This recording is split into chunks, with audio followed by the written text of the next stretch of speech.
ជីវិតគឺមិនស្រួលសម្រាប់អ្នកដែលមានជីវភាពក្រីក្រប៉ុន្តែសួរថាតើយើងត្រូវបោះបង់ជីវិតមួយនេះចោលទេព្រមចុះចាញ់នឹងជីវិតមួយនេះទេចម្លើយគឺ No ប្រែថាទេខ្ញុំមិនចុះចាញ់ទេខ្ញុំត្រូវតែបន្តដំណើរទៅមុខយើងមិនអាចមានសុភមង្គលដូចគេប៉ុន្តែយើងមានកម្លាំងចិត្តភាពអត់ធ្មត់និងលទ្ធភាពឈានទៅមុខដរាបណាដង្ហើមនៅដកការលំបាកគ្រប់យ៉ាងធ្វើឲ្យយើងរឹងមាំធ្វើឲ្យយើងខ្លាំងឡើងទោះបីជាជីវិត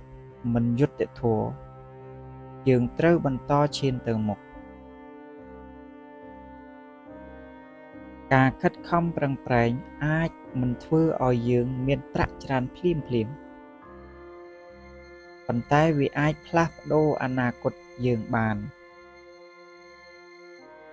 សុភមង្គលមិនសំដៅតែលើទ្រព្យសម្បត្តិមួយមុខនោះទេប៉ុន្តែវាស្ថិតនៅក្នុងសេចក្តីស្រឡាញ់ក្តីសង្ឃឹមនិងការតស៊ូទោះជាយ៉ាងណាកុំបោះបង់កុំបញ្ឈប់ជឿជាក់លើខ្លួនឯងបន្តខិតខំបន្តសុបិននិងបន្តជីវិតទៅមុខទៀតរឿងរ៉ាវរបស់អ្នកនៅមិនទាន់ចប់ទេ